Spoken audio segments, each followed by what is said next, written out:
certaines nanas qui ne draguent plus avec des mini-jupes ou des douboutins ou des sacs Louis Vuitton. Là, maintenant, elles draguent avec le voile parce qu'elles se disent quoi? Je vais montrer mon voile, je vais sortir mon voile, je vais paraître pour une fille pieuse, vertueuse, mais il n'en est rien. On parle vite de mariage, on parle très vite de mariage. C'était compliqué de trouver quelque chose, de sentir la patate venir. Tu vois? Donc voilà, je fais une demande en mariage de fou malade. Hein, tout le monde l'a vu, incroyable. J'étais tellement investi et donc je me pose avec cette personne-là. On est en couple à ce moment-là. On ne couche pas ensemble, désolé du terme, mais on est ensemble. C'était en février que j'ai fait ma demande. Mémorise bien cette date, en février. Donc en février, je lui fais ma demande. En mars, on fait la khotba, donc le mariage, le halal, religieux. Dieu merci, j'ai pas fait la mairie, on allait le faire l'année prochaine. Ça s'est pas fait, d'accord? J'ai voulu avoir des enfants aussi avec elle fin 2023, ça s'est pas fait. Tant mieux aussi. Et donc on se marie, tout se passe super bien. Je prends mon petit camion, je vais chercher toutes ces affaires à Toulouse, dans le sud de la France.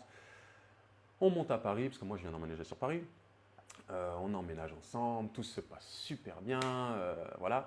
Et tu vois que au fur et à mesure du temps, tu remarques les défauts de la personne.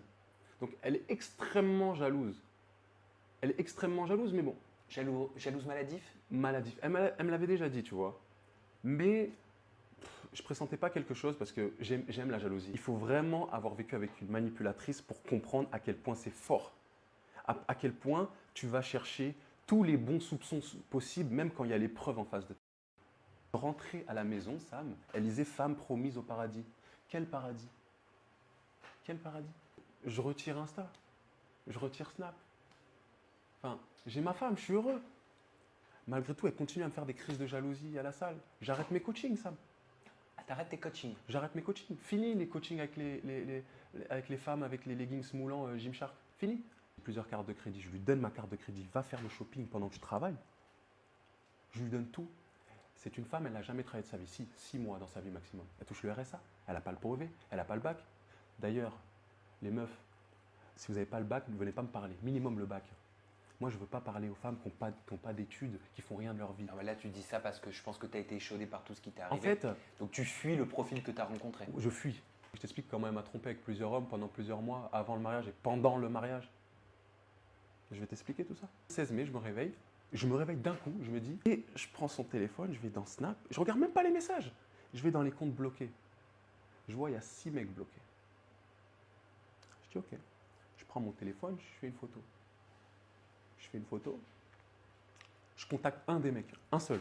Je dis, ouais, voilà, moi, je suis le mari d'une telle. T'es qui?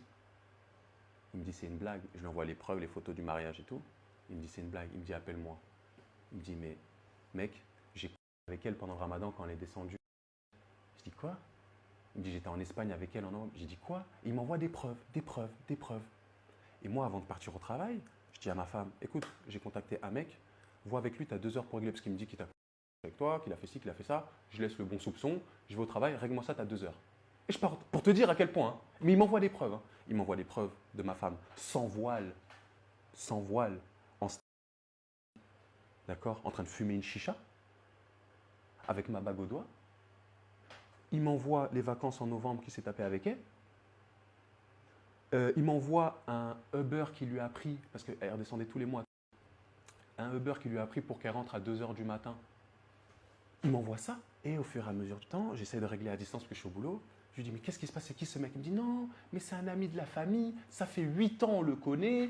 En fait, je suis allé le voir parce qu'en fait, il est amoureux de moi. Mais moi, je vais un peu le voir parce que, pour qu'il me laisse tranquille. Sa mère, elle me dit pareil. Mais sa mère, elle n'est pas au courant de la puterie de sa fille. Elle ne sait pas. Elle croit sa fille. Donc, sa mère, elle me confirme, oui, c'est un psychopathe, laisse-le. Mais je lui dis à ma femme, je lui dis, est-ce que tu as déjà eu des rapports avec lui? Elle me dit non. Je dis, s'il te plaît, dis-le moi. Elle me dit non. À la troisième fois, elle me dit oui. Je dis, ah, mais c'est pas la même chose. Le mec, je l'appelle, je le rappelle, je dis, ouais, mais donne-moi des défauts enfin des défauts, une caractéristique sur ma femme qu'elle a. Il me dit, ouais, elle a une. Je dis, ah ouais, ok, d'accord, très bien, ça me va. Et au fur et à mesure du temps, donc, je rentre du travail le soir, avec toutes ces preuves, elle me regarde dans les yeux. Tu vois, la manipulatrice, elle me dit, non, mais ça, c'était novembre d'avant. Alors que c'était novembre de là, je le savais, mais je l'ai gardé pour moi. Comment tu peux croire que je peux faire ça? comment tu peux croire que je peux faire ça et pleurer? Regarde-le à côté de toi. Mais c'est juste un mec qui me saoule tellement. Vraiment, c'est parce que le gars, il a une fille aussi. Parce que je vais le voir de temps en temps, parce que sa fille, elle me réclame, etc. Donc tu vas voir sa fille à 2 h du matin. Ben, au mois de juin, le 21 juin précisément, non, le 21 juin, je dis n'importe quoi. C'était même avant le 19, bref, c'était un samedi. Je la regarde comme ça, et je dis, je sens la patate. Et je vais à ma voiture, je me pose. Je me dis, il y a un truc qui ne va pas. À bout, il y a un truc qui ne va pas. Et je remonte, je ne dors pas avec elle. Et elle fait la gueule, elle me dit, ouais, ça recommence tous les 3-4 jours, tu doutes de moi, la manipulation. La manipulation. Et là, instinct encore. Je me dis, mais à bout, les 5 autres mecs là sur Snap, tu les as oubliés? Tu vas leur parler? Je vais en parler à un. Oui. Et là, c'est la descente aux enfers.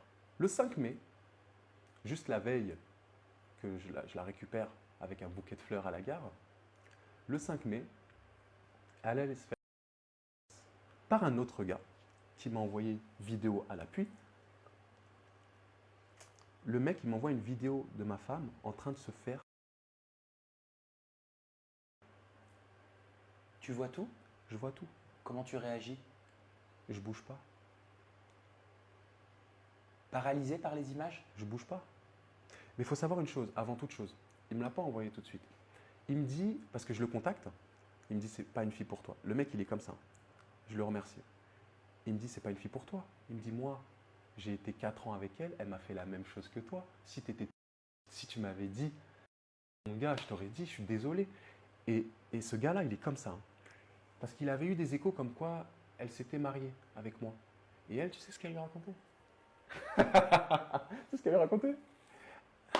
Elle lui disait non, mais ça s'est pas fait finalement, machin, couffin, voilà, nous, toi et moi, on n'est plus ensemble, mais je veux être ta. Il m'envoie tous les messages. Et je dis, mais non, mais là, tu parles pas de ma femme. Alors que moi, je n'étais pas bien, je culpabilisais. Tu parles pas de ma femme. Il me dit, frérot, je peux t'envoyer plein de trucs. Vaut mieux pas. Écoute, je dis comme ça, laisse tomber. Je dis, t'as fait un truc avec? Il me dit, franchement, laisse tomber. Comment c'est un bon? Il voulait pas me faire de mal. Hein. Je dis, s'il te plaît, envoie-moi des preuves, j'y crois pas. Ok. Et il m'envoie. Et je reste comme ça. Je suis au boulot.